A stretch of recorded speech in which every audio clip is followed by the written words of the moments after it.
Hello everyone! Welcome back to my vlog. It's me, Teacher Janet.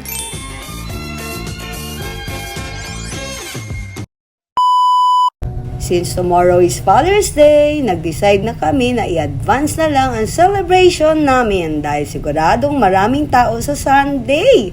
Kaya today, lumabas na kami para mag-celebrate. So hi guys, alis kami today. Mamimili lang na. Wala naman. Ayan, so celebrate na namin yung Father's Day. Kasi tomorrow, Sunday, dami ng tao. Ayun, siguro Saturday marami na rin tao. Kasi tomorrow is Father's Day. Ayan. Ayaw sumama ng isa, sa bahay lang daw siya. So, ayun na nga guys, nagpunta kami dito sa South Mall. Ayan, makikita nyo ang mga condo units ng South Mall dito sa likod ng Pilar, guys. So, as you can see guys, ayan, pagdating namin, marami nang nakapila, magpa-park sa ilalim. Pero dito na kami nag-park sa itaas, kahit mainit guys. So, ayan, papasok na nga kami sa South Mall. So, ayan, kung makikita nyo, nandito na kami sa supermarket. Ayan na nga, namili na nga kami, umikot na nga kami guys. Pero may listahan ako ng pamimili ko kasi mahirap mamili nang walang listahan. So ayan na nga, pag kayo mamimili rin, ay kailangan may listahan din kayo. Kasi kung wala kayong listahan guys, tsak na may malilimutan kayo. Mabuti na lang guys at hindi mahaba ang pila sa cashier kaya napabilis yung aming pamimili. After that, time na para sa aming Father's Day celebration.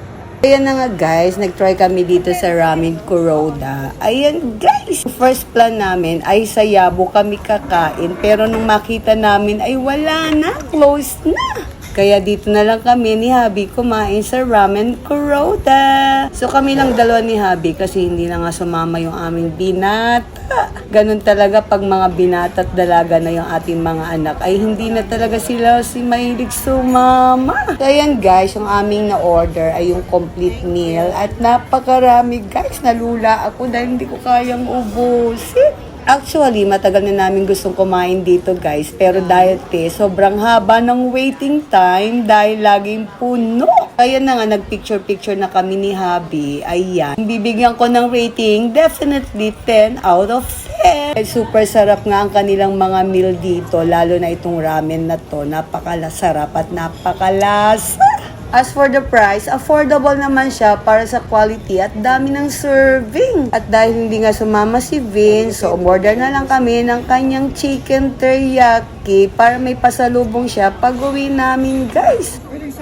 So ayan na nga guys, binabalot na yung aking na-order at yung natira kong food dahil hindi ko nga kayang ubusin guys dahil sa dami.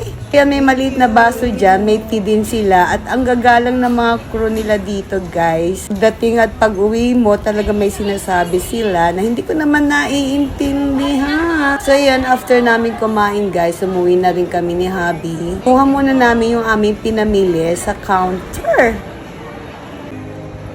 Next lang naman tayo. Minsan talaga, hindi mo kailangan ng engraning celebration para maging masaya.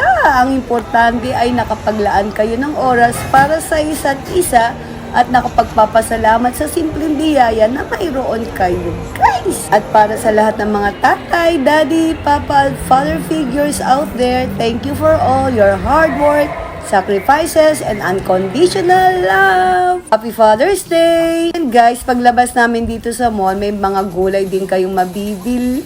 So guys, ang haba-haba ng aming nilalakad papuntang parking kung saan nakapark ang aming car. So hindi naman kami nagtagal sa South Mall kasi nga nakakapagod din ang paikot-ikot. Mili lang talaga kami ng kailangan namin dito sa bahay at nag-celebrate ng Father's Day. Happy Father's Day, Daddy. Thank you for your love, sacrifices, and hard work for our family. We are grateful for everything you do and for always being there for us. Thanks for watching.